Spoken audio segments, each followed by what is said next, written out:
யார்? சகனியா? வேண்டே, தங்களது மூத்த மகன் துரியோதனன் சில நாளாய் மனதில் விசனம் கொண்டு ஊனுறக்கமின்றி நாளுக்கு நாள் மிகவும் மெலிந்து காணப்படுகிறான். அதை தாங்கள் என்னவென்று விசாரிக்கவில்லையா? அப்படியா? யாரெங்கே? யாரெங்கே? வணக்கம் வேந்தே. துரியோதனனை அழைத்து வா. ஆகட்டும் அரசே. வணக்கம் தந்தையே, தாங்கள் என்னை அழைத்து வர சொன்னீர்களா? மகனே, குழந்தாய் துரியோதனா, இப்படி வா. மகனே, நீ மிகுந்த துயரமடைந்து மெய்தளர்ந்து சோர்வடைந்துள்ளதாக தெரிகிறது. அதற்கு காரணம் ஒன்றும் தெரியவில்லையே. ஏன், உனக்கு என்ன குறை? என்னுடைய ராஜ்யம் முழுவதும் அனுபவிக்கிறாய்.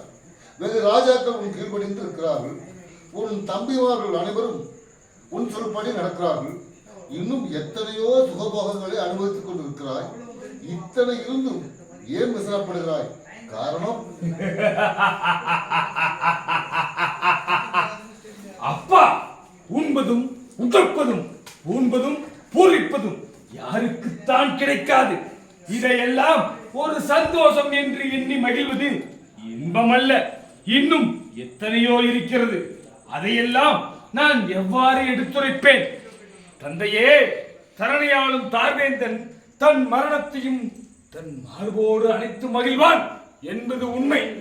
ஆனால் இந்த வணங்காமுடியோனின் வாழ்வதனில் தாழ்வு என்பது ஏற்பட்டு விட்டால் தாங்கிக் கொள்ள முடியாது என்பது இப்பொழுதுதான் எனக்கு தெரிகிறது. துரியோதனா, நீ சொல்வது எனக்கு ஒன்றும் விளங்கவில்லை. சற்று விளக்கமாக சொல்லப்பா. விளக்கம்? கலக்கத்தால் இழைக்கப்பட்டு நிலைகுலைந்து நிற்கும் என்னால் எப்படி அப்பா விளக்கம் கூற முடியும்? என்ன கலக்கமா? ஏன், எதற்காக கலக்க வேண்டும்? மன்னா, பாண்டவர்கள் நடத்திய யாகத்தையும் அவர்கள் கட்டியுள்ள அரண்மனையும் பார்த்து வந்ததிலிருந்தே துரியோதனன் செயலிலிருந்து மனம் தளர்ந்து தத்தரித்து தவித்துக் கொண்டிருக்கிறான். சாதாரண செல்வத்தை சென்று சஞ்சலப்படுவதா? வேடிக்கையாக அல்லவா இருக்கிறது. அப்பா, சாதாரண செல்வமா அது?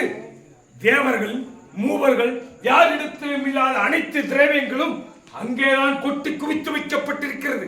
அது மட்டுமா, அவர்கள் அமைத்துள்ள அரண்மனையை போல் அமைத்துள்ள அரண்மனையின் அழகிற்கு அந்தரத்தில் உலாவுகின்ற சந்திர சூரியனும் ஈடாக மாட்டார்களே. அது மட்டுமா, இந்த உலகத்தில் உள்ள மன்னர்கள் அனைவரும் அவர்களுக்கு அடங்கி நடக்கிறார்களே. இதையெல்லாம் கண்ணால் பார்த்த என்னால் முடிந்தால் போர் செய்து வெற்றி பெற்று அவர்களின் செல்வத்தை நான் அடைய வேண்டும். இல்லாவிட்டால் என் உயிரை விடவும் தயங்க மாட்டேன். இது இரண்டில் ஒன்று நடக்காவிட்டால் என் துக்கம் தீராதப்பா. ஏனப்பா துரியோதனா, பாண்டவர்கள் மிகுந்த பராக்கிரமசாலிகள்.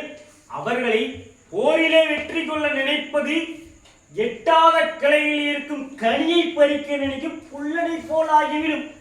ஆகையால் உனக்கு ஒரு உபாயத்தை சொல்கிறேன். நான் சூதாடுவதில் மிகுந்த தேர்ச்சி பெற்றவன் என்பது உனக்கு தெரியும். ஆகையால் இப்படி செய்து இழுத்து மூடலாம். பாண்டவர்களோடு சூதாட வரும்படி செய்துவிட்டால் உன் எண்ணம் ஈடேறும் மருமகனே. அப்பா, மாமா, சகனி மாமா சொன்னதை கேட்டீர்களா? அதன்படி இவரை கொண்டு தர்மபுத்திரனை சூதாடச் செய்து அவன் செல்வத்தை அத்தனையும் நான் கவர்கிறேன். இதற்கு தாங்கள் அனுமதி அளிக்க வேண்டும். மகனே துரியோதனா, நன்றாக சிந்தித்து பாரப்பா. பாண்டவர்கள் பண்புள்ளவர்கள். அது மட்டுமா, உன்னிடத்தில் மிகுந்த அன்புள்ளவர்களாயிற்றே. ஆம், அன்புள்ளவர்கள். அளவுக்கு மீறிய அதிகார போக்குள்ளவர்கள். பண்புள்ளவர்கள். பாராளும் வேந்தர்களை பணிய வைக்க நினைப்பவர்கள். இப்பூ உலகத்தில் உள்ள செல்வங்களை அத்தனையும் கொள்ளையடித்து ஓரிடத்தில் குவித்து வைத்திருக்கும் கொடியவர்கள். நாட்டிலே வல்லவன், காட்டிலே நல்லவன் என்று எவனும் இருக்கக்கூடாது என்று எண்ணுபவர்கள். தான் என்ற கர்வம் படைத்தவர்கள். தந்தையே, பண்புள்ள பாண்டவர்களிடம் பணிந்து வாழ்வதை விட நாட்டிலே வல்லவன் என்ற நல்ல பெயரோடு நாட்டிலே வாழ ஆசைப்படுகிறேன். இதற்கு தாங்கள் அனுமதி அளிக்காவிட்டால் என் உயிரை விடவும் தயங்க மாட்டேன். இது சத்தியம். மகனே, சற்று பொறுமையாக இரு. நீ சொன்னதை சற்று யோசித்து முடிவெடுக்க வேண்டும். எதற்கும் என் தந்தை உயிரோடு கலந்து ஆலோசித்த பிறகு செய்வோம். அப்பா, உங்கள் தம்பி விதுரன் மிகுந்த புத்திசாலிதான். அனைத்து நூல்களையும் கற்றுணர்ந்தவர்தான் என்பது எனக்கு தெரியும். ஆனால் அந்த பாண்டவர்கள் மீது மிகுந்த பாசம் உள்ளவர். அப்பா, நான் சொன்ன இந்த கருத்தை கட்டாயம் அவர் ஏற்றுக்கொள்ள மாட்டார். துரியோதனா, நான் இதுவரையிலும் என் தம்பி விதுரனை கலக்காமல் எந்த காரியத்தையும் செய்ததில்லை. இதை மட்டும் நான் எப்படி செய்வேன்? எப்படி இருந்த போதிலும் ஈடேறும். சென்று வாருங்கள்.